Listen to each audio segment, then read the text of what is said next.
Hello, everybody. So it has been a moment since I have done a live stream, and while we're waiting for people to gather, I thought we'd start with that before we get into more information about what's going on with the channel coming up in the future, and also talk about the Chaulmoogra episode. Very excited to talk about all that. But yeah, live streaming. I haven't done a live stream in over a year. The last one I did was when I was in New Caledonia with Stephen Murray. He and I did a one on my phone and got stuck in vertical for some reason. So we were crammed into vertical, and we did a review of like a nut over there. That was in March of last year, so 2023. So the reason why I haven't done anything since then is I had kind of a bad experience. so uh, I'm gonna start to kind of give like the short version of like what happened. So for those that don't know, I am a contortionist and sideshow performer. That's what I do during the day. That's my day job. Is I'm an entertainer. And during the lockdown, when I was as not essential as a person could possibly be, I was doing virtual events. So when I was doing virtual events, I had one client that kept hiring me. So like every like month or two, no, every like 3 months, every 4 months, she would hire me, and I would do entertainment while they were doing like their Zoom conferences, and it was great. It was great. It gave me some extra income when I wasn't able to perform. I wasn't able to do anything. I was able to make YouTube videos, thankfully, but I wasn't able to go and do live shows anymore. So this lady would hire me to do my show as a way to spice up these meetings with important investors, very important clients that she had. I'm not going to give too much information about the actual business that it was. Not that I really understood what it was. It was very businessy business sort of thing. And I would be brought in as like kind of like little intermission, get people excited who are giving good money to this big company. And I did it for years, all throughout lockdown, through the pandemic. I did these shows. And then she kept it kind of slowed down after the world opened up. I think she started doing like in-person meetings or something, but she still would bring me in like once or twice a year and do one of these virtual shows. So the last one I did for her, I put on my live stream, same as like I would normally do for a live stream on YouTube, which is using my regular like DSLR camera. So I hook my regular Canon camera into my computer, and I used a software called Sparko Cam that would convert my regular camera into a webcam, which is great. It would give me like great quality footage for when I was doing these virtual shows. So I did one of these shows for her, and she's like a tough lady. Like she was nice, but like no nonsense, very like business like. They're like important people. And I'm sitting there waiting for my cue. It goes on, everything looks fine. And the moment I open my mouth, it freezes. And I'm looking on Zoom and I see all these little boxes of like people in suits just being like, I'm like, oh no. Okay, this is not very professional. So I thankfully they could hear me, and I had an out. I made like a little joke. It was okay, and then I restarted everything, got it back going, started doing my act, which was meant to be like 15 minutes. About 2 minutes into it, right when I got like halfway through the first trick, freezes again. I'm like, okay. I restarted it like 4 times, and by the end, it was so hopeless. I had to like stop everything, pull out like my crappy laptop with a little bad camera, and I did my show that way. And by the time I got it going, because I had to get a new laptop out, almost everybody left. So these people who she was trying to get money from and impress, they all left.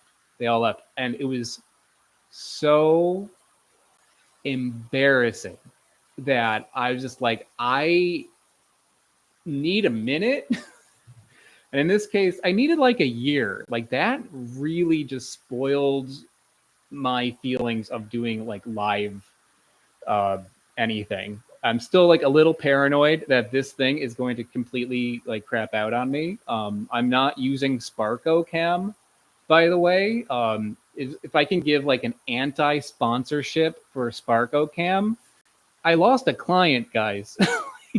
And yeah, I tried to like go and upgrade to go to like their newest like version or whatever, and now you have to pay, even though I paid you. If you want to update your software, they charge you like $30. So I'm like, so I'm trying something different. So I'm using a different kind of. I'm just using like Canon's like thing. So this maybe doesn't look as good as how it looked in the past, but hopefully it's not going to cut out.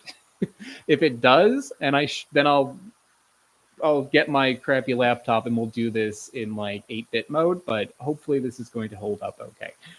Okay, so that's that story. I think I saw a super chat fly by while in the corner of my eye. Isn't that embarrassing? It's terrible, just terrifying, absolutely terrifying. But I'm feeling a little bit more confident now. I think I can start live streaming again, and if this goes well, maybe there'll be more of these a little, with more regularity than once every year and a half. Okay, so Ken Donsky. Oh, hey, Ken. Ken asked if you're ready for any more hot peppers. Word is they are coming. Oh, that's great, Ken. Thank you. Thank you for that offer. Ken has in the past sent me some just absolutely brutal hot peppers, like super hot peppers, which I've reviewed on the channel. Ken sent me a bunch. There's also Matt at Matt's Peppers has sent me a bunch of super hot peppers. I am good, Ken. Thank you. Thank you for the offer, and thank you for the super chat. So the problem with the peppers is that I think as I'm going forward making videos, I don't have as much time as I used to. I'm putting more effort into making videos like the last one, like the Chaulmoogra episode, longer, more of a deep dive, more information, more history, more stuff like that. So I'm making more videos like that, and also trying to document every species in the world. So as far as peppers go, I think if it's a different species that I haven't covered, that absolutely. If it is a different variety of a pepper, I'm probably toning those down a bit, just because right now I have so many different. I have so many videos in my backlog that I don't think I'm going to be able to get to it if it's just like a variety of a pepper. Unless it's some real cool. It's got you taste it and then everything looks blue or something. Like if it's something like that, then yes. If there's like a real good hook to it, but as far as like big comparison videos and things like that, I'm probably not going to be making as many of those as I used to. So peppers have kind of gone lower on my priority list, unless they're it's a different species or something really. If you got like a pepper X or something, which you're not allowed to buy the seeds of, or if it's got some interesting story to it, then yeah, send me a message. But just doing a comparison of 10 peppers, that's going to give me a stomach ache. Unfortunately, I'm going to have to dial those back just a little bit. Okay, and thank you for the question, Ken. I'm going to take other questions as we go along. Anyone who gives a super chat, or I think there's a new feature on stream now where you can gift memberships to people. I think that's great. If anyone does something like that and has a question, I will absolutely address that. But don't feel you need to. If you have a question, you don't want to give me $1, that's okay too. It just if I get a lot of them, I might not get to it. So I'm going to answer one question and then move on to some Chaulmoogra information, some behind the scenes stuff. Okay, so what do we have here? Vixanova Sky asks, has anyone discovered a fruit and named it after me yet? Seems like it just makes sense. Oh, that's very sweet. I mean, no.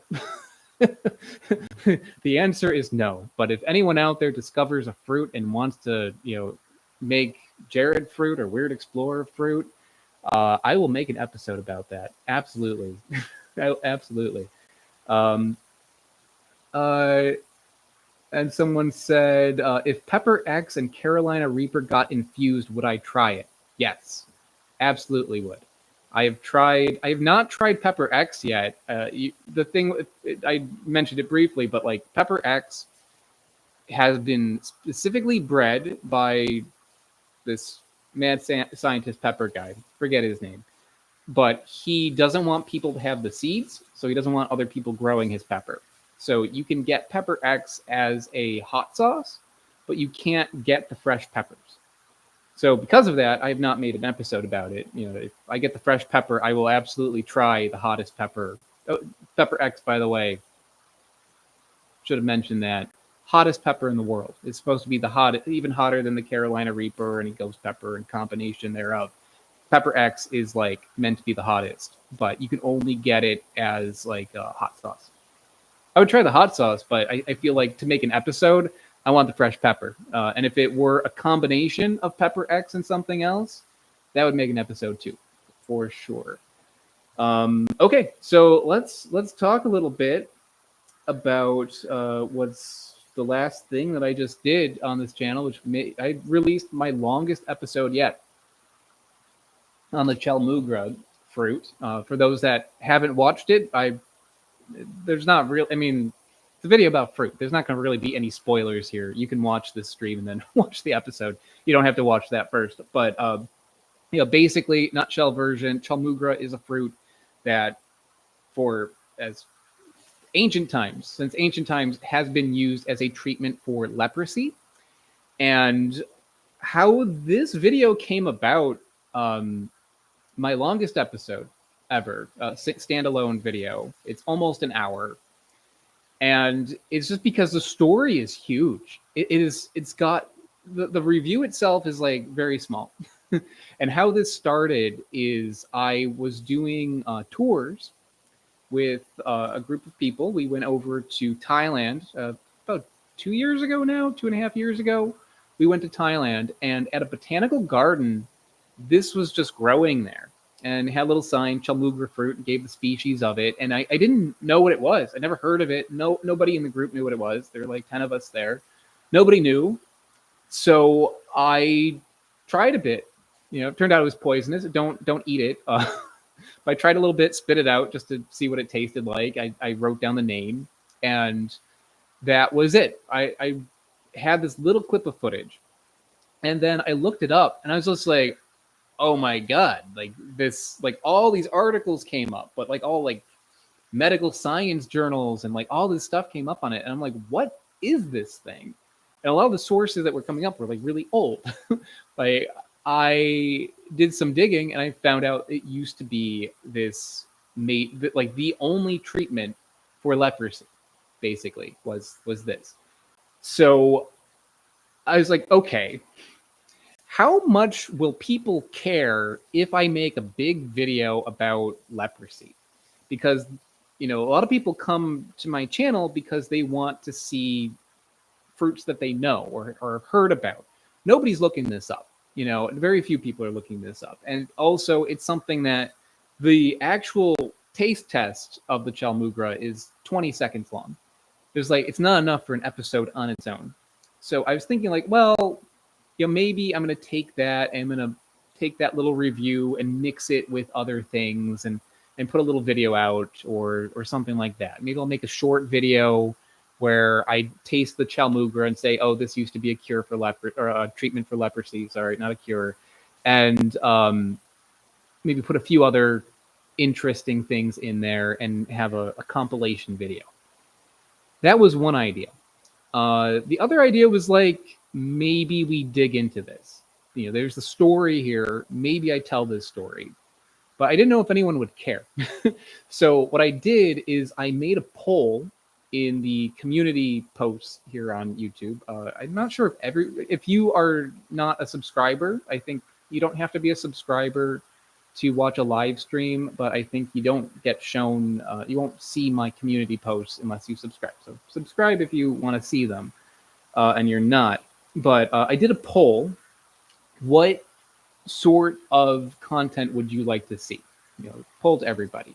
And I had more videos about travel, focusing on travel, more videos focusing on cooking, more videos focusing on history, or to just eat it. Those were the options. And also no preference. I just want to see the results. Those were my options. And out of those options, more videos focusing on travel got 16% out of, there was like a few thousand people replied. So this is a pretty good case study here.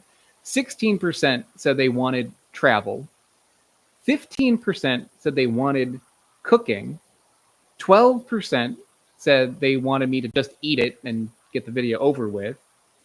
And 24% said they wanted more history, which surprised me. Like I knew people cared about learning about it, the fruit that I'm making, the fruit videos that I'm making, but I was like, oh, it's like 20, like a fourth of the people polled want more history, and 33% said they didn't care. So I'm like, all right, well, let's do it. Let's do it. That's what really made me think, like, oh, let me give this a try. Let's make a video that is just history. The review itself is 20 seconds. Everything else is me talking head. That's all, talking about this fruit. And it's doing well. It's doing really well. So I'm going to make more of these. And I decided to give it the name History Unpeeled. If you saw my little title sequence in it with the orange peeling and unpeeling, that little stop motion thing was something that was like kicking around in my head for like years now. I'm like, that's such a good idea. I didn't really know what to do with it. I thought maybe I'd put it in like a sponsor video at some point. But then I was like, maybe this needs a title sequence. Maybe this is going to be an ongoing series. So I went for that. I decided to make that orange peeling sequence the title screen. And now we have a new series, guys.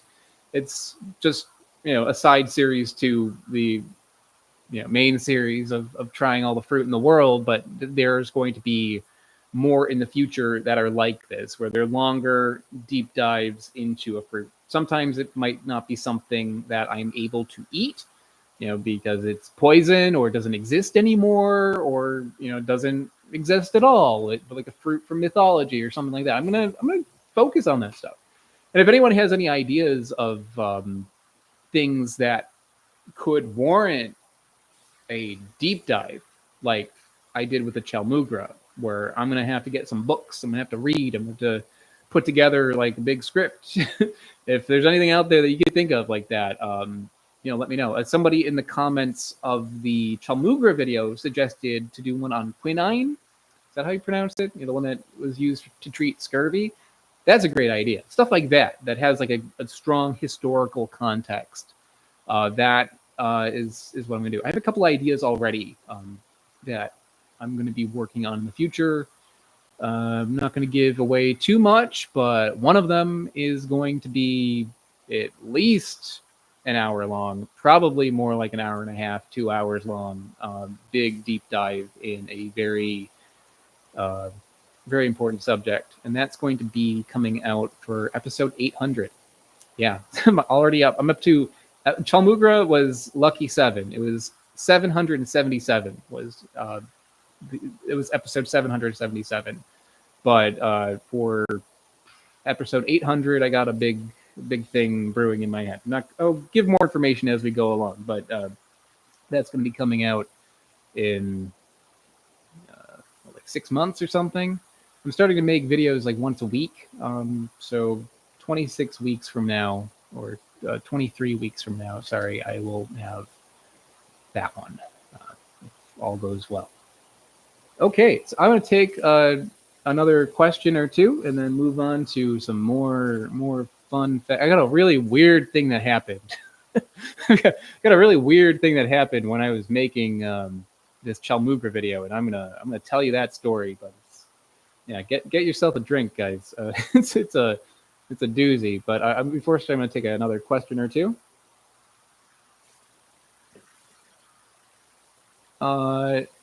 USA of America said, please answer, what is the first fruit you thought, wow, this is good?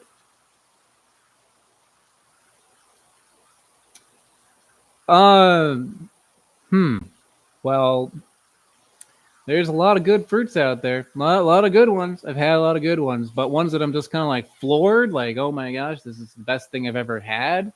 That would be probably like a Garcinia. Like the first time I had the Acha Charu or the Acha Cha, that one, I was just like, wow, everybody needs to be eating this. Why isn't everybody eating this? And for those that don't know what I'm talking about, the Acha Cha or Acha Charu is related to the purple mangosteen.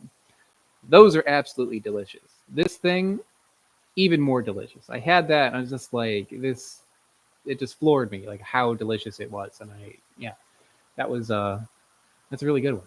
Not my favorite fruit, I would say, but it's definitely like in my top 5. I don't know what my favorite fruit is anymore, but yeah, Garcinias, those are really, really good. I'll take one more. Donald T, are you considering the history of Chinese medicine as a topic? There's so many fruits and herbs that are considered medicine in traditional Chinese medicine.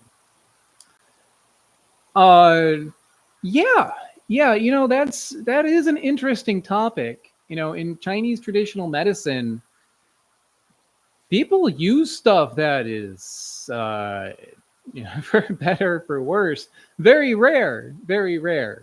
When you're dealing with, animals, it's, problematic. But when you're dealing with plants, not always so. So sometimes you can get some really, really rare things at like a Chinese herbal medicine shop.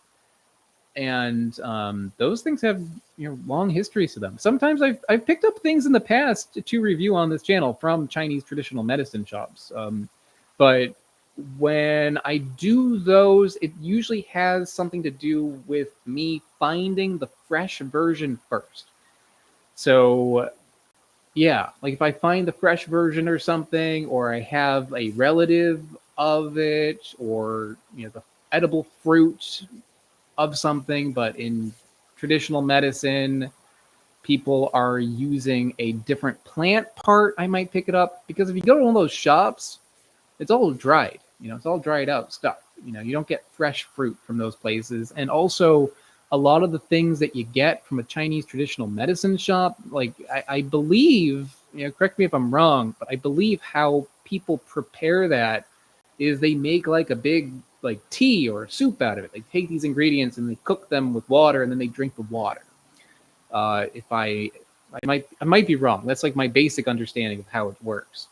So because of that, a lot of times people are taking a lot of different ingredients, and it's not really putting a focus on the flavor of it. It's more to get like whatever is in that particular plant part. So a lot of times you get something from a traditional Chinese medicine place and you brew it like a tea, and then you drink it and it tastes like sea cucumbers, which is like a sea creature. And that's because like the strong sense of the thing is kind of like intermingled together. And because of that, it makes it difficult to make reviews about that stuff, because everything kind of maybe it's possible, but it's something that I could see myself exploring that direction somewhat, because there is a lot of history there for sure. Maybe if there's something that has like a larger story to it that I can really sink my teeth into, then I would do something that is being used as a medicine in China.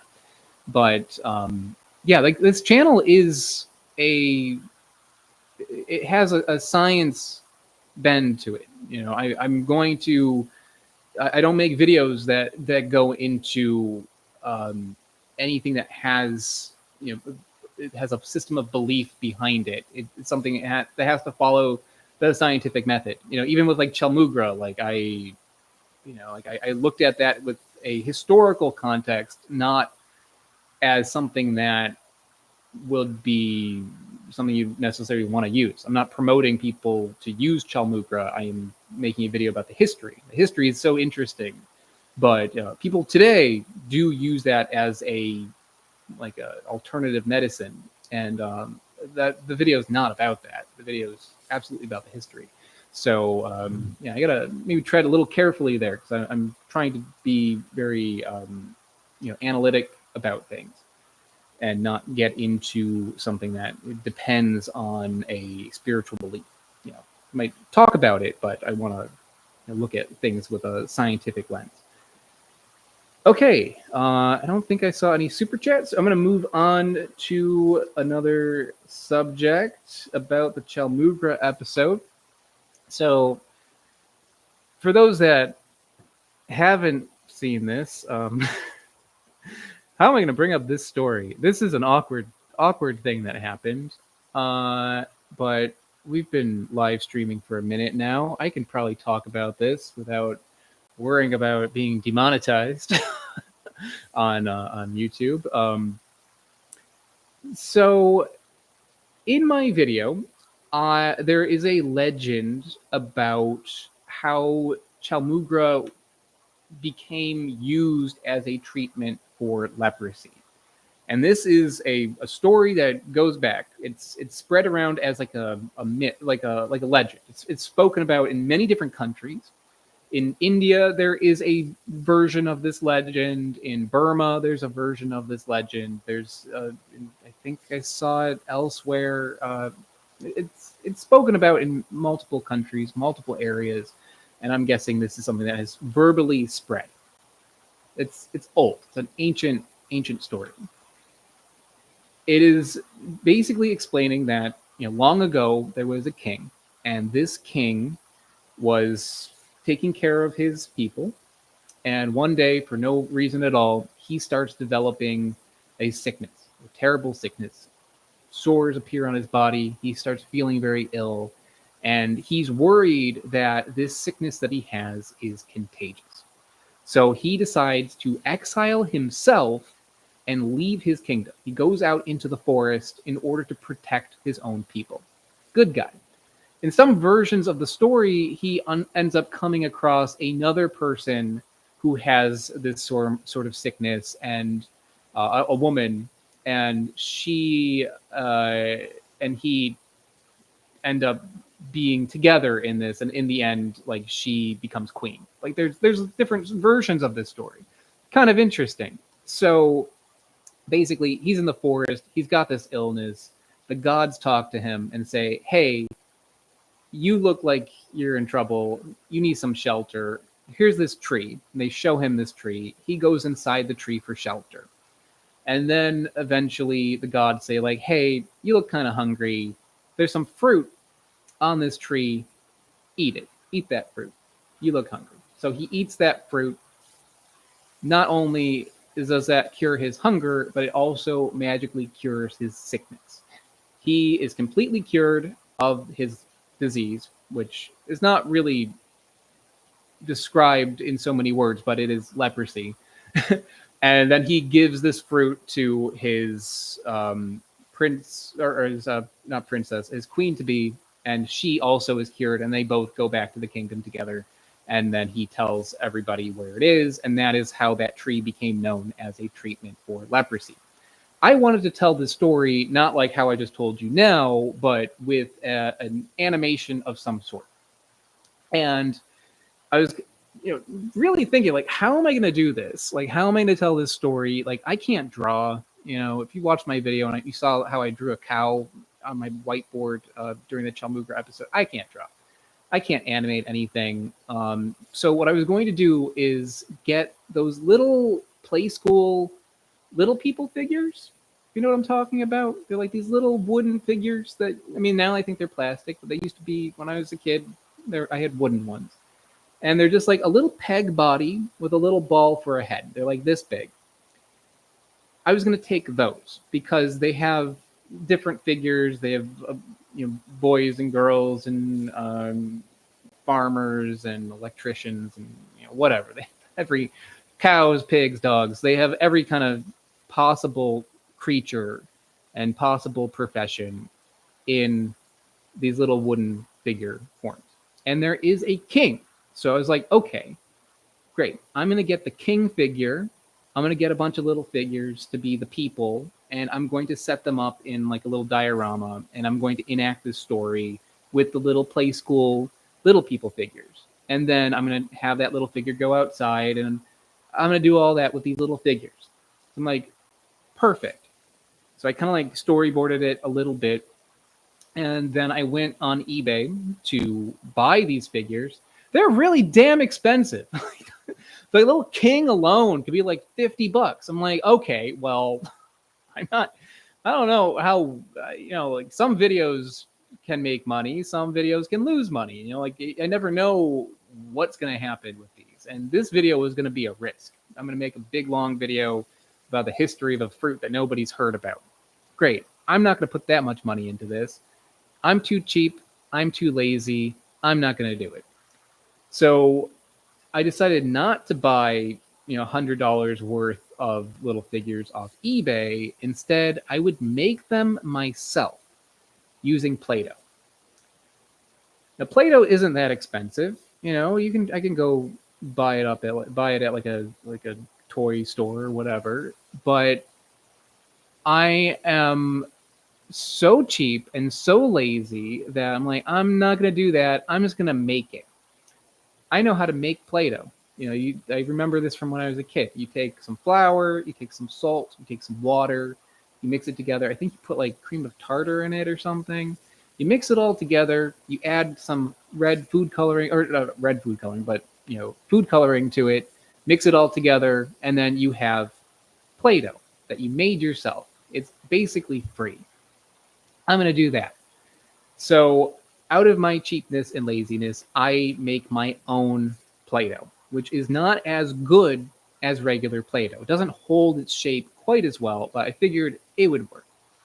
And, oh, by the way, I was intending to make this in black and white. I thought I wanted this to be, it's a legend. It's back in time. Everything was black and white in the old days, right? So it has to be either black and white or sepia tone. So because this is the past, I wanted this to be in black and white. So in order to get the right color of my little Play-Doh figures, I took the Play-Doh and I just grabbed the red food coloring. It's like, whatever, just randomly took the red food coloring and I mixed it into the dough to make a shade of gray that looked appealing to me on my phone. So I was looking at this with my phone with like a grayscale filter. Like, okay, that looks like a good color. I was holding it up to my background. Looks fine. And then I made the little leprosy sores in a darker shade. I think I put some blue in that one. And I did the whole thing. I put the whole thing together. I animated all of it. I did the whole stop motion sequence with these little figures, which I molded with a little peg body and a little ball head to be like those play school figures. But I did them with Play-Doh, and I did them in what is basically flesh tone. See where I'm going with this? Okay, so I made these little figures. I animated all of it. It took a really, really long time to make this. It took all day. I think I started at like 7 in the morning. And I finished around like 6 p.m. It took me almost 12 hours to do this thing. And when I put it in my editing software and I looked at it in black and white, it didn't work. The leprosy sores that I put on my little king figure blended in with the gray. Even though I made it darker, it blended in. And I couldn't fix it. So I'm like, okay, well, no big deal. I will do this in color. So I encode the video, I press play, I watch this video, and I am just horrified. Didn't see it before, but I suddenly see a bunch of little penises dancing around, moving around, enacting the legend of Chaulmoogra.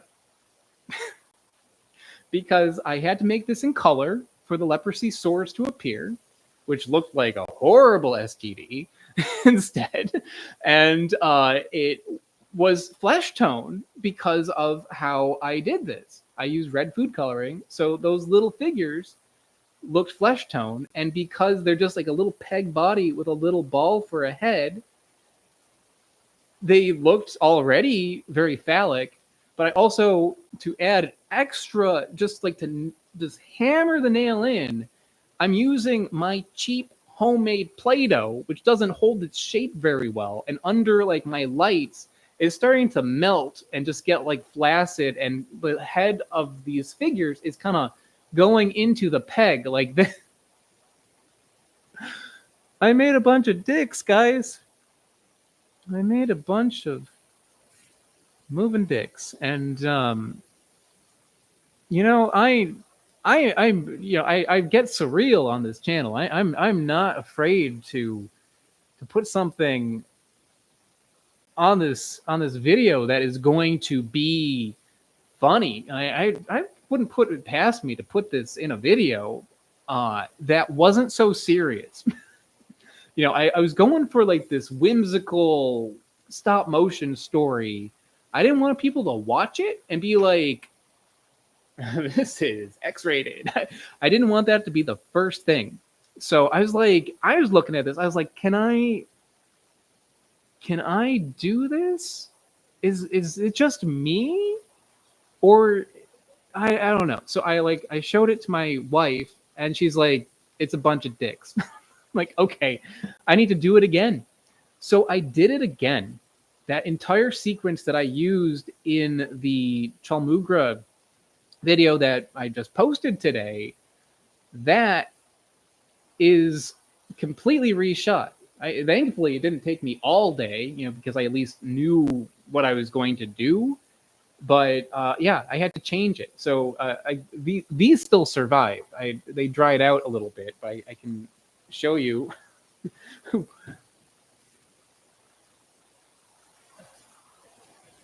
So let's do this with the microphone. You can see my little figure there. I changed the color of the body, and I made the heads a little bit smaller, so the shape is a little bit less phallic. And I think the biggest thing that helped is changing the bodies to be a different color. So there's like little blue ones and little red ones. I made the king gray, I think. Oh my god. Yeah. So I think I fixed it. Nobody has left a I was so worried after doing this that it doesn't matter, because now when I looked at it, even with the fixed version, I was like, still kind of looks like dicks. Still kind of looks like dicks. But not as bad. So I was worried that in the comments everybody be like, Jared, what did you do? Why are you making these dicks move around? But nobody said it yet. I'm sure now that I've made this live stream pointing this out, some of you are going to go over there and say, looks like a bunch of dicks. But nobody has done that up to this moment. So I say it's a success. It's a success. And here's like probably the best plug that I will give for my members on YouTube or members on Patreon. You can see this version if you subscribe to the members on YouTube or Patreon. You can see all these little phallic things dancing around, and you can be just as horrified as me. So if you would like to subscribe now, is clearly this is the reason why anybody would want to join any of these member things. To look at these, I'm thinking of a pun here. Become a member so you can see the members move and dance around. Yes, that I didn't think about that, but yeah, yeah, never has there been better motivation to become a member on YouTube. Or if you want to like really stick it to somebody else, you can, and you already are a member, you can gift a membership to somebody and, you know, force them to watch this horrible thing. Or I guess you don't need to, but it's kind of like a car crash. You kind of have to look at it. It's terrible. Okay, so I am going to take a couple more questions and then talk about some other things. Oh, there's a super chat from Benny Bear. Benny Bear, thank you very much for your 100 SEKs. 100 sex? You trying to do a pun there? I don't know where that from. Is that I think K, maybe that's a kroner? Are those Swedish kroners? I don't know. For the Play-Doh fun. Thank you very much. I'm gonna go buy some Play-Doh. I actually want to make more stop motion. And after this experience, I'm going to have to at least spend $2 to get some Play-Doh and do it better. I actually did I did this before. I did this for my Icelandic banana saga. If you watch that video, I animated some homemade Play-Doh around, and it worked. It worked fine. Yeah, this time, not so much. Not so much. Okay, so I'll take another question and then move on. Cold tropicals. Can you try more mulberries like the Pakistan and Australian? I'm not pronouncing that, but different varieties of mulberries. That's a good idea. Yes, I've been thinking about it, actually. It's kind of hard not to. Where I live in New York City, and the streets are just painted with mulberry pulp right now. They're just like exploding out of the trees. And we've got like white mulberries everywhere and purple mulberries everywhere. So I think that would be interesting to do another mulberry video. The problem is it's difficult to find them. I could find them like growing locally. I was thinking of maybe doing a video with another foraging video. I'm not sure if that's really enough on its own, but maybe. But I think I would do another mulberry video if I managed to get my hands on a few different varieties so I can compare them. And that sounds like something that maybe some mulberry grower out there has a whole bunch and wants to send me some. I can compare them, but it's something mulberries are hard to buy. I very rarely see them for sale at like a market where I live. I see it growing, but to compare some of the more interesting things, that sounds like something that someone's got to send it to me, or I got to go somewhere where they're growing. So it's not the easiest thing, but I would like to. Mulberries are delicious. Mulberries are delicious. And I do have a mulberry video. There is one. I think I have one mulberry video. Yeah, you're right. There should be more. There should be more. I'll take one more question. Gary Cooper, have you ever done hackberry tree fruit? Yes. Yes, I have. That is another one that I foraged, that one. Those are kind of fun. How it was described to me the first time I got that was it's kind of like a peanut M&M because it's got like a little candy shell on the outside that's sweet, and then inside it's got a little seed that you can chew, and then it's kind of nutty tasting. So it's like really not like a peanut M&M, but the the texture is similar. And I'll take one more. That is a quick. Thanks for the question, but let me get another one. Frank MacLeod said, I've been systematically watching all of your old videos. There's a lot. Yeah, thank you. But yes, there are so many videos. I'm up to, what did I say? 777 videos. a lot. And oh, this is maybe a good segue to bring up something holistically from my little list of things to talk about. Is I've decided to start making shorts. Made a post about that like last week, and I really debated about it because obviously the direction that I'm going is not towards shorts. I just made an hour-long video, and I want to make more videos like that. So I think shorts are not what I really want to be putting my attention on. But, I've been thinking about it because, as I go through the world, I have noticed everybody is no longer looking at their phones like this. They are now looking at their phones like this because they're on Instagram and TikTok and what else is there? I don't know. I'm really out of touch and old when it comes to that sort of thing. I'm really like, I don't really do a lot with social media. I like YouTube. I like making videos that are more like these long form things. So it's not something I'm not really interested in. However, I'm starting to realize that people are looking at shorts as a completely separate thing. Like a short is not a video that you're gonna sit and watch like TV. A short is like you're watching it. It's like watching like a GIF plus. You're watching little bits of information to distract yourself, or just like a little bit. It's like a time waster or something. It's like it's not meant to be like a sit down with a cup of tea and watch a show. It is a thing that you're scrolling through. It's a completely different medium.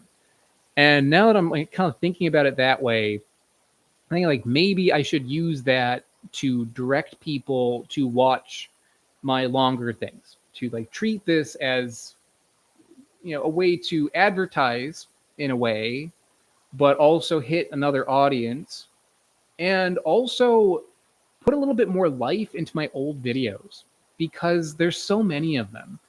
And videos that I made, 11 years ago, those are not getting suggested anymore. Those are not getting watched anymore. Those are things that they're not performing, as people say on YouTube. Like no one's watching those videos. Like really, what gets watched are the things that are getting posted more currently. Sometimes like an old video will suddenly get popular for some reason, but that's not really what happened. So I'm glad that all those old videos are there, because I feel like what I'm doing is not just entertaining people. Like I do like making videos for entertainment, but I feel like I'm creating an archive of all these fruits. Like there is no like major archive of fruits that are like videos like this. And I think that's important for like the preservation of this information. So I want to have all this. I'm not going to remove my old videos. A lot of YouTubers, that's a tip that people say to help improve your channel. If you've been doing it a long time, get rid of your old videos because it hurts your watch time or something. That you have to stay on brand and like keep it fresh. And so if you have a video from 10 years ago, just delete it. Or if you have a video that isn't performing, just delete it. I see that as advice. And maybe that would be good for my channel, but it's not good for like what I'm trying to do. And one of the things I'm trying to do is have a source of all that information. So I'm keeping that there.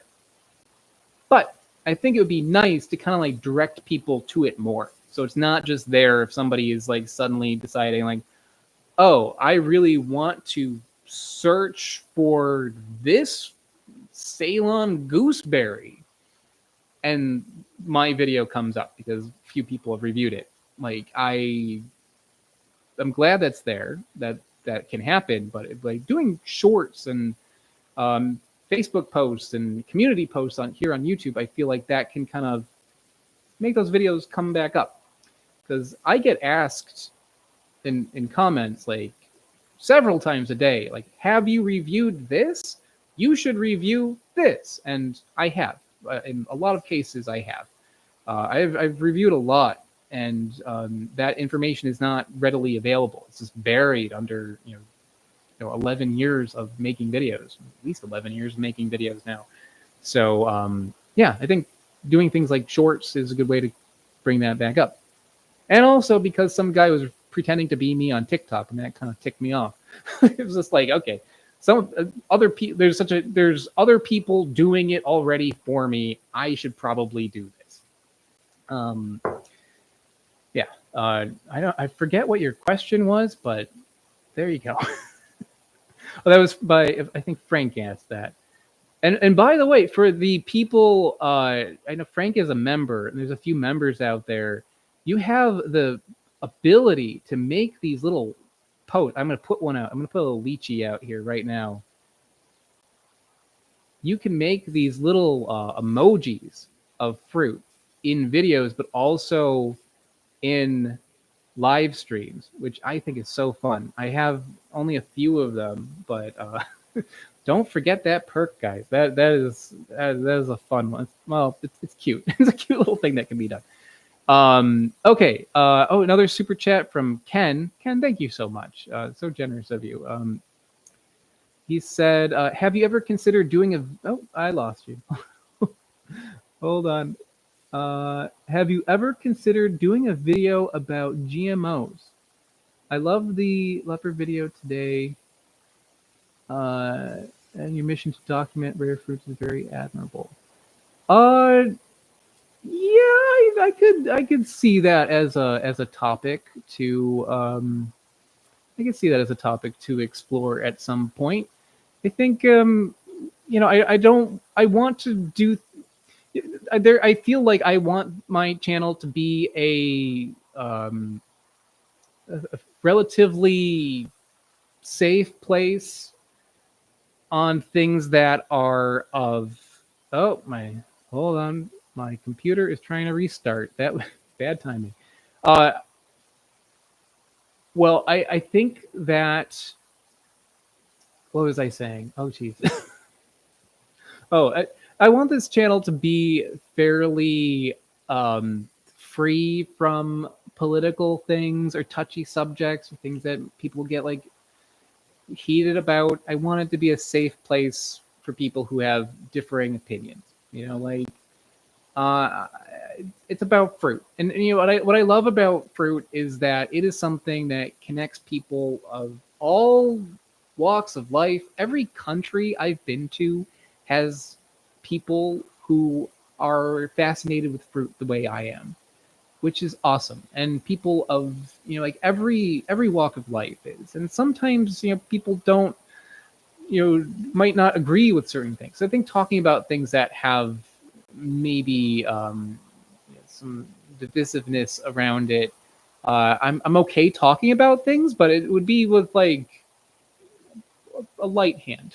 I would be light with it. Because I think that is something that people might get a little heated about. Like probably the best, but I think it can be done. Like I talked about palm oil recently, and I am proud of that video. I think that video addresses everything in a way that is not judgmental. It's something that's like this is how things are. It's how things are, and I think that if dealt with in a similar fashion to like how I dealt with palm oil, where it's like laying out the facts, saying like there are pros to this, there are cons to this. It's like not everything is black and white. I think that's the way to do it. And I think GMOs are definitely something that would be something to show like the arguments that people have on all sides, and take a look at all of it, and try not to make anyone angry. But that would be an interesting topic for sure. I'm already seeing like a whole bunch of people talking about it in the comments. It's something. It's a hot item. It's definitely something to talk about. So I think I do think it's something that I should talk about more. But I think it's something I'd have to really sit down with that one to make sure I do it properly. Okay. Oh, you got all the emojis out there, Frank. Okay, good. Good. I'm like, this is the first time that I've made a live stream since starting YouTube memberships. So I was kind of like expecting to see them, and now that I mentioned it, I see them popping up. So I'm glad people are using them. I know that live streams are one of the places people really get a chance to use those. Okay, I'm gonna move on to another topic. Let's see. What do I want to talk about? Also talking about the Chaulmoogra. I wanted to address. I'm not sure what people thought of it. No one's really mentioned it much in the video itself in the comments. I took a look and didn't see anything yet, but maybe you guys have opinions on it. I was enamored with this.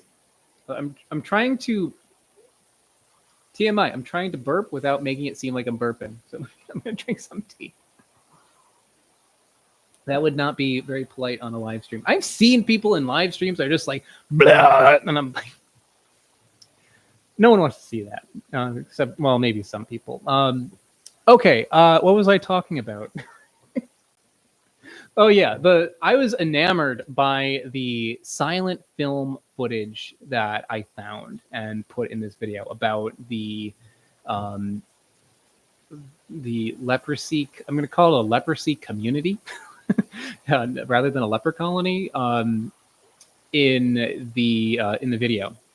So I don't. This video is like mysterious to me. Like while I was researching leprosy and lazarettos and leper colonies, if you will, I was looking up all this stuff. I was trying to find footage of a place from this time because they existed up until, I mean, they still exist today, but I wanted to see like one in action. I wanted to see something. So I was looking up like old footage of lazarettos, and it was brought to my attention that lazaretto is not really the same as a leper colony, because a leper colony could be like on an island and a lazaretto is more like a building. So I'm still going to say lazaretto because it's, I don't know, some people don't like, it's like a, I don't know. I know it's not like super offensive to say leper, but it's still like a little, I don't know, it's a little, especially after doing all this research, it just feels a little icky saying it, because it's just like, I don't know, it'd be mean to call somebody that, right? So I'm going to say lazaretto. So yeah, I found this footage of a lazaretto from the 1930s in Africa, and I don't know anything about it. I think it was made 1938. No, before that. It was after 1931, because they opened the hospital in 1931, and then they made this video shortly after that. So like early 1930s, this silent film was made to, I think, promote this activity at this lazaretto in Africa. I don't know anything about it. And there was like a whole plantation there that's growing Chaulmoogra. So it follows, it's incredible. Like the footage was just like amazing to see, because all the things I was reading about up to this point, and then I found this video and I'm like, this is what I was reading. Like they show how people were getting the treatment.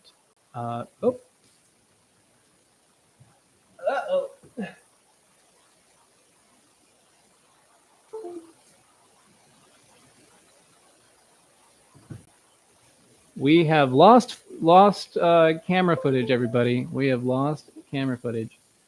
Oh, there we're back. Okay. All right. So for those that were here from the very beginning of this live stream, I'm trying a new program from Canon. And Canon, you're not winning any points so far, but better than freezing like the last software I used. I'll see if I can find a better option, but this seems to be at least better than what I was doing before.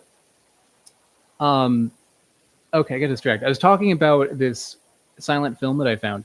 It was just like everything I was reading was in this film. It's like they had like the treatment. They showed the people being. They showed people. They were addressing like everything, like people being banished. They were showing the actual leprosy hospital. They were showing like all these things, and then then I was seeing the Chaulmoogra, and they're like, we are a plantation growing Chaulmoogra fruit, and they show the whole process of how they're doing it. I'm like, this is everything I was reading about in video. And I was just like, it was just so magical to see that information that is from a moment in time that is like that is like long gone. Like to see the processing in video of the Chaulmoogra being turned into oil and being injected and like everything like that was just so wild to see. And I felt like I was originally just going to use this as B-roll while I was talking. And I was like, this is too cool. This needs its own attention. I'm gonna put big chunks of this in my video. I'm not sure if that was a good idea or not. I have a feeling when I look back at my YouTube analytics and it shows there's like you get a little graph to show when people skip. So if I have a sponsor ad, you'll see this little line, like a little line graph go whoop, like that whenever there's an ad. I have a suspicion it's going to be like this around those silent film bits because it's, you know, I'm not talking, I'm just showing this footage. But it's so cool. It was so cool to see that like actual documentation of like this thing that feels like so long ago. It feels like something that's from like the biblical times, you know, like a thing from antiquity, but it's not. Like it was footage of it. So I thought it was really cool. I did alter it quite a bit in order to keep it snappy in the video. Like the, you know, when there's a title card and then a little clip and a title card, there's a lot more between those title cards. I really made it shorter. I cut out a lot of things. There's a lot of you know, people from Africa bare-breasted, and like probably can't do that on YouTube. YouTube is, you know, kind of sensitive these days about stuff like that, so probably should cut that out. So I had to do a little bit of censorship in there. I didn't show any of the actual. I think there's a little bit. I didn't want to, turn people off, so I didn't show like actually injecting into people. So I found that I decided to do that, and just to show the processing of the Chaulmoogra fruit, I thought was so cool.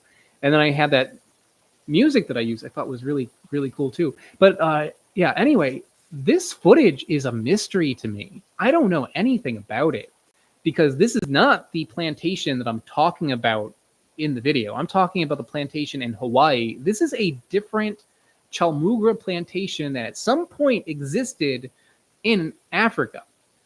Where in Africa? I don't know. I kind of hate that for some reason Africa, which is like a huge continent, just gets lumped into being Africa. All the countries in Africa just get referred to as Africa when there's a lot of difference between the different countries. And here's like a glaring example of that. I don't know where in Africa this was filmed. Like they put on it like leprosy in Africa, hospital in Africa. They give information about what they're doing, but they don't even say the country that they're in. They just say Africa for the whole thing. So that was kind of interesting, but I wasn't able to find any information about this plantation whatsoever. Like looking up Chaulmoogra plantations, the only thing I was able to find much information about is the one in Hawaii. Chaulmoogra up to that point, as far as I know, it was something that people would go out into the wild and collect in Southeast Asia. Like that's where Chaulmoogra was found. Originally, people would collect it and sell it in at the markets. And the earliest treatments for leprosy, like that Chaulmoogra oil that was being used in the West, people were just buying it from bazaars in Thailand and in Burma, or I guess Siam and Burma at the time. So they would just buy it at the markets, and then they would take it back to the U.S. or place other parts of the world, and they would make the oil out of it. That's how it was found. So the U.S. wanted to make a plantation, but apparently in 1931 there was also a plantation in Africa somewhere. by some guy. The other thing in that video that was kind of interesting that I cut out is that it has many chapters to it. You know, it goes on, it's probably like 20 minutes long, and you see only maybe 2 or 3 minutes in my video. You see a little bit of like the actual important stuff. A lot of it was missionary stuff, where they're like, and then we taught them all about Jesus, and there's like all going on about that. And I'm, you know, like that is not a point that I'm trying to make in my video. So I decided to cut all that stuff out. But like it had a whole big section, probably out of the 20 minutes, like a good 10 minutes of it were going on about their missionary work. So yeah, that was kind of interesting. Oh, I just saw another super chat fly by. Let's see. I got you. That was Dan K. Said thank you. Thank you, Dan. And that is, while I'm thinking about this, I did want to bring up something else that is not addressed in the video about the plantation that was in Hawaii. So we got an ambulance going by, guys. Pardon the noise. Oh, I missed a super chat. You missed a super chat earlier. Dante Grandia wrote, "Love all your videos, your cooking videos especially. Keep up the good work. I've learned so much from your videos." Well, thank you very much, Dante. That is very nice to hear, because I say it a lot on this channel. This is not a cooking channel. Like my intent whenever I cook something is not to cook. It is to show how the fruit can be used and what it tastes like when you prepare it. So like I think like I'm okay at cooking, you know, but I'm not a cook, you know, and my intent is not to make cooking videos and like attract that audience. Like I'm a little, I don't know. I feel like I'm a little too carefree to make a cooking channel. Like I just like throw things together. I experiment. I don't write down things. Like I like to get creative when I cook. So yeah, I feel like I wouldn't make a cooking channel, but whenever I cook, I do love cooking. So to put things together with these kind of bizarre, uncommon ingredients, and you guys watch it and actually like it. And I did a poll a while ago, and people actually make things that I cook, which is wild to think.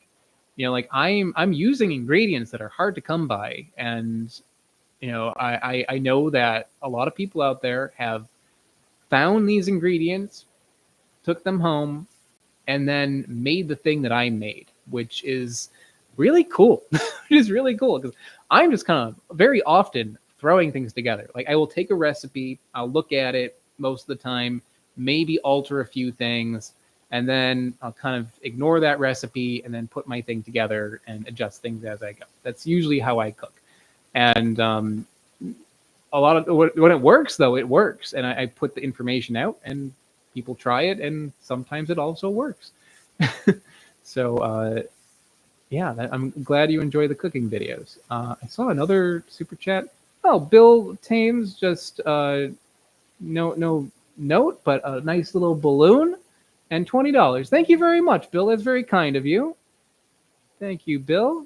Bill, by the way, is a super member over, not a super member, mega patron over on patreon.com. So thank you, Bill. Thank you, Bill. That every video for a while now, guys, you probably have heard Bill T be mentioned at the end of a video. So thank you very much, Bill. That's very kind of you.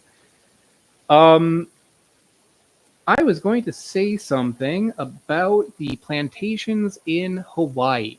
And so I have some insider information about what happened to those plantations from Hawaii. I almost put this in the video, and I decided to leave it out just for the sake of time. And I didn't have like a ton of information.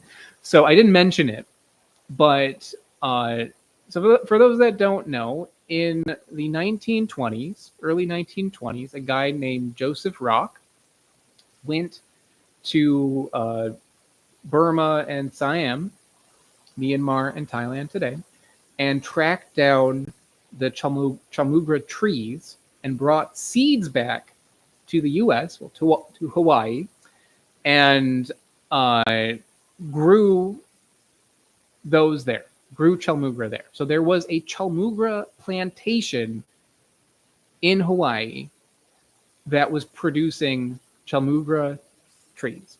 It takes about 8 to 10 years for Chaulmoogra trees to produce fruit. So these were planted in the early 20s, I think 1921 or 1922. So about 1930, these would have grown, which is wild because that's like exactly the same timeline as the plantation in Africa. Interesting. I wonder if Joseph Rock, I'm speculating now, maybe those are the same seeds? Like that was started by, I don't know where the guy was from, but another white guy like had opened this hospital. So it wasn't like an African guy that did this, but like some guy started this hospital there. Maybe he had a connection with Joseph Rock. Maybe those are the same seeds. I have no idea. But anyway, by 1930, 1931, Chaulmoogra trees were being grown and producing fruit in Hawaii, and the oil was being produced to make Chaulmoogra oil, which was being used to make medicine, Mugro, and there's a few other products that were using Chaulmoogra oil or Chaulmoogra esters coming from the oil, and they were injected to treat leprosy. So the big question is, what happened to that plantation? Is that plantation still there? I was really curious, and I had a little glimmer of a thought. Maybe I would go to Hawaii myself and try to find this plantation, go there, and document this in person. Wasn't too sure, but I thought I would find out, like, is there even a plantation? So I wrote to my friend Nat over at madrechocolate.com. So Nat, the last episode before this one was on the Rosita de Cacao, and I tried the chocolate bar made by Nat, that Madre Chocolate. So Nat lives in Oahu, Hawaii, and Oahu is where the plantation was. So I wrote to Nat and I asked him, like, so do you know anything about this plantation? Like, you live in Oahu. Do you know where this plantation is? Do you know if it's still there? Do you know anything about Chaulmoogra? And he said no, but he has a friend that works at, I think he said, at a botanical garden in Oahu. So he asked a friend, and that friend said to him that, yes, I'm aware of the Chaulmoogra plantation. One of the volunteers that works with our organization went to that where that plantation was supposed to be to see if they could find any of the Chaulmoogra trees. And I'm going to read this because I do not know how to pronounce this, and I am going to spell it Waiahole.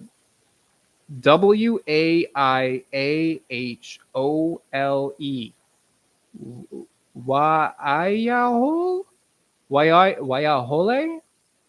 I have no idea. I have no idea how to pronounce that, but I'm going to say Waiahole and get it wrong. The Waiahole, can't do it. The Waiahole Forest Reserve is a nature preserve in Oahu, and that is where the Chaulmoogra plantation was. So it was once there, and I'm not sure, if it was a nature preserve back then or not, but now that is what it is, and that's where the Chaulmoogra plantation is supposed to be. This is an area that you cannot access unless you have special permission to get you have to get a permit to go there. So the fact that Nat was able to get information from somebody secondhand that had actually been there. This is insider information, and the trees are gone. The trees are gone. I'm sorry. Maybe a long-winded way to say it, but they weren't able to find any of the Chaulmoogra trees. So my guess is at some point in time back then, they were removed. Maybe something else was planted there. I don't know. Because if you didn't see the video, Chaulmoogra oil that was made from this fruit was only used up till 1938, 1940. So there's less than 10 years where the US was actually producing this oil themselves, and it was actually being made as medicine, like less than 10 years.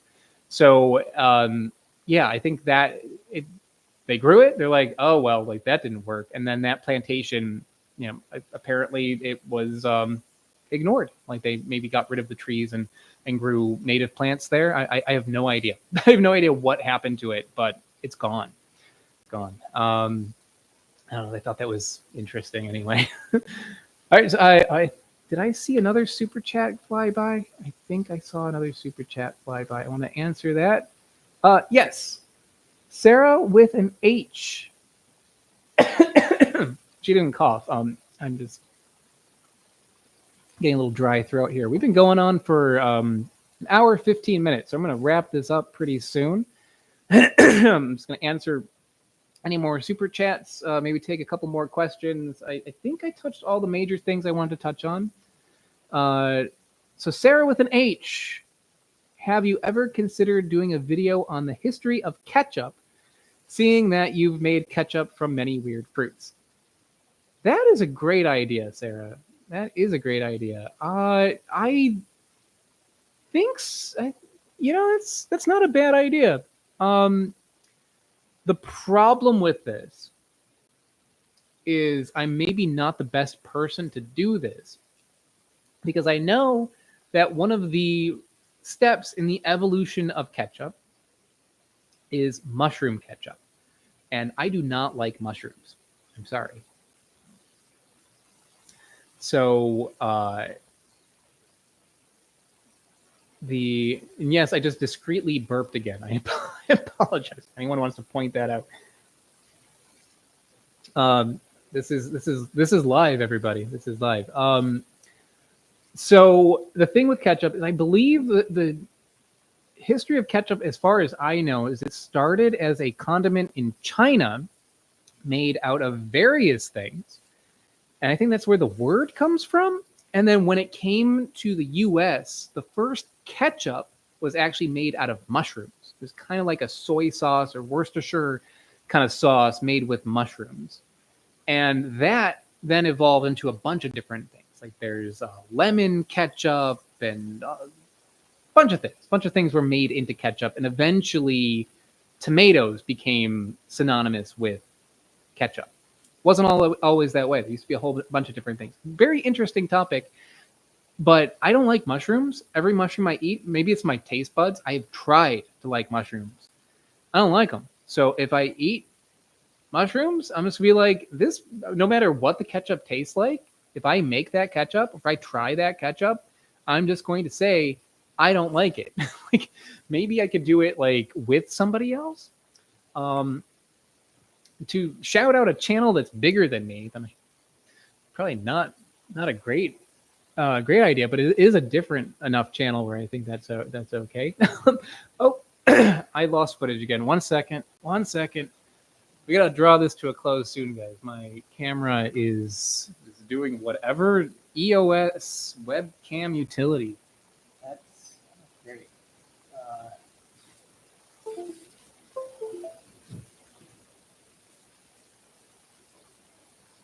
Yeah, there we go. Yeah, to shout out another channel that doesn't need to be shouted out is it's John Townsend.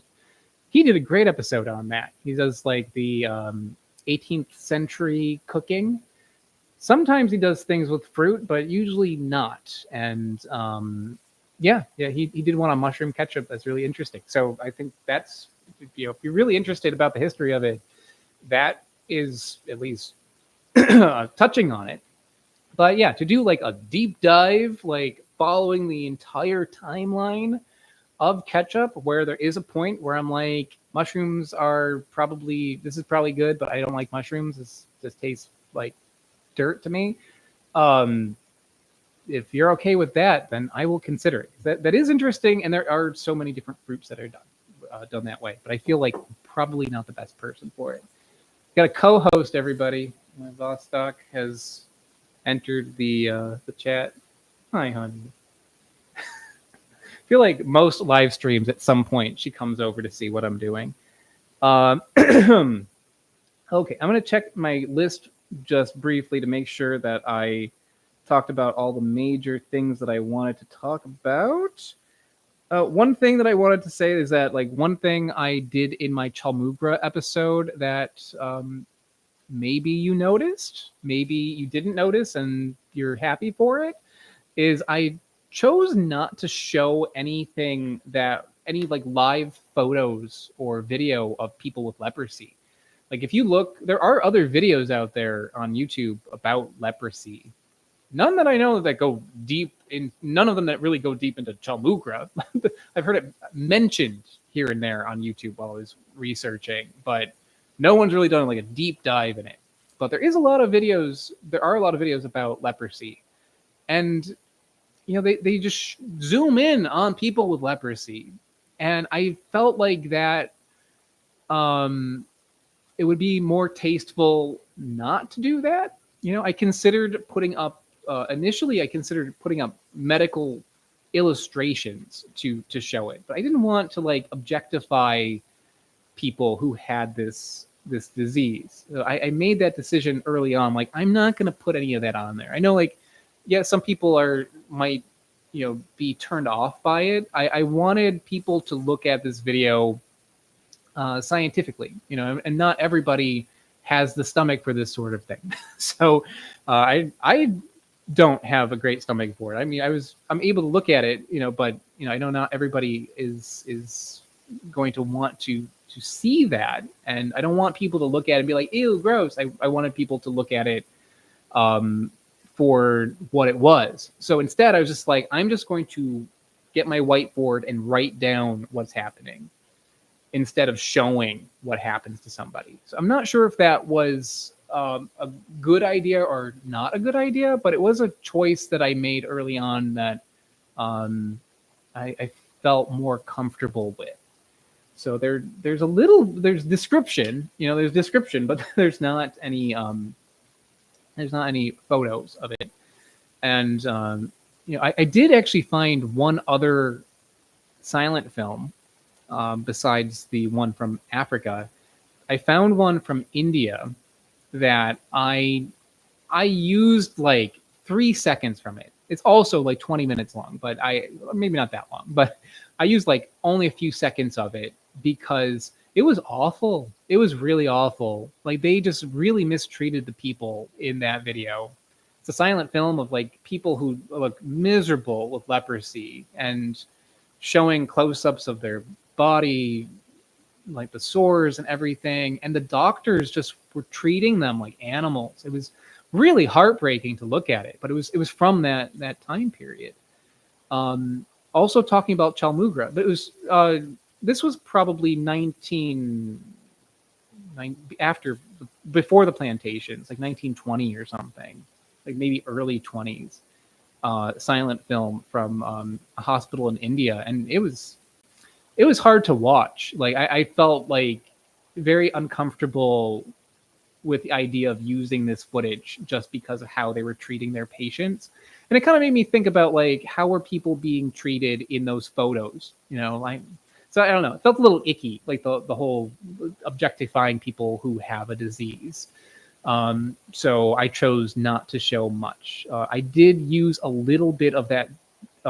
There's like one scene of a guy with leprosy, like applying the oil. That is from that video, because that one, he seems fine.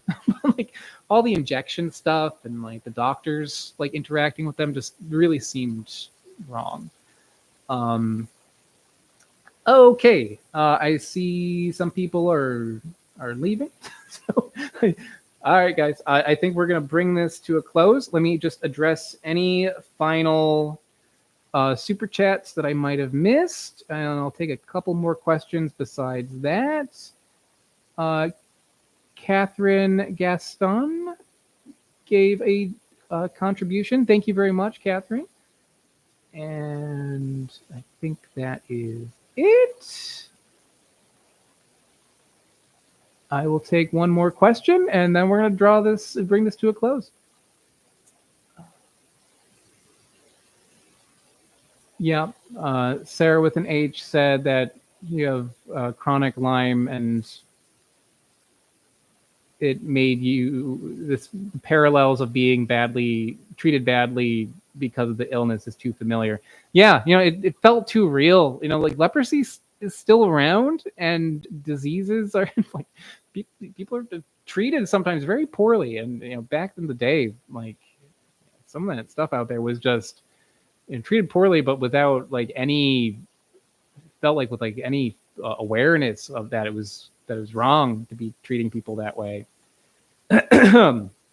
Okay.